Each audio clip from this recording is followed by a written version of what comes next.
उद्धव ठाकरेंच्या शिवसेनेची शिष्टाई फळाला आली आहे आणि मुंबई महापालिकेच्या प्रभाग समितीच्या निवडणुका ठाकरे बंधू एकत्र लढणार असल्याचा निर्णय झालेला आहे। ठाकरे आणि मनसेच्या नेत्यांमध्ये या संदर्भातली बैठक झाली आणि या बैठकीमध्ये मनसेनं ठाकरेंच्या शिवसेनेला पाठिंबा देण्याचा निर्णय घेतलेला आहे।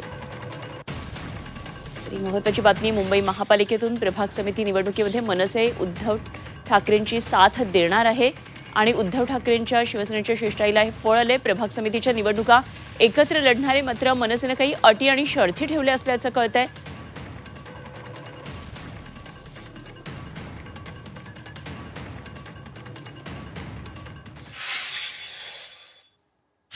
मी परत एकदा सांगतो, एका समितीमध्ये नाही, आम्ही जेव्हा एकत्र येण्याचं ठरवतो तेव्हा त्या सगळ्या केवळ प्रभाग समिती नाही तर ओव्हरऑल मुंबई महानगरपालिकेच्या सगळ्याच फंक्शनिंगमध्ये आपण जर आज सांगायचं झालं तर मग काही समित्यांचं अध्यक्षपद हे आमच्याकडे असेल, काही समित्यांचं अध्यक्षपद हे महाराष्ट्र नवनिर्माण सेनेकडे असेल, काही समित्यांचं अध्यक्षपद हे काँग्रेसकडे असेल। त्यामुळे सगळ्यांना सन्मानपूर्वक अशी रिप्रेझेंटेशन मिळावं असा आम्ही तोडगा काढलेला आहे। मी तसं उद्धव ठाकरे साहेबांपर्यंत विषय पोचवलेला आहे, संदीप देशपांडेजींनी राज ठाकरे साहेबांपर्यंत विषय पोचवलेला आहे, तर त्यामुळे सगळ्या नेत्यांनी सुद्धा त्याला होकार दिलेला आहे।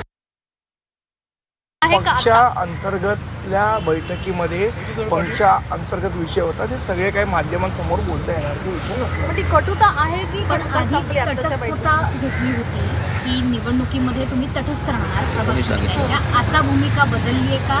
आता निर्णय मला वाटतं अशी कुठली भूमिका आतापर्यंत आम्ही जाहीर केली नव्हती। माध्यमांमध्ये मी त्या बातम्या बघितल्या, पण वरुणजी आल्यानंतर आमची संपूर्णपणे चर्चा झाली आणि त्यानंतर आम्ही एकत्रितपणे या प्रभाग समितीच्या निवडणुका लढवणार।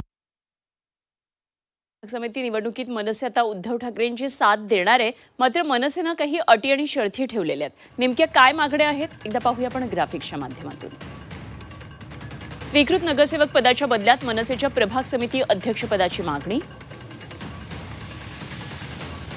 दादरच्या G0च्या सेना मनसेसाठी महत्त्वाच्या असणाऱ्या भागात मनसेचा प्रभाग समिती अध्यक्ष असावा, अशा प्रकारच्या काही अटी शर्ती मनसेनं घातलेल्या आहेत।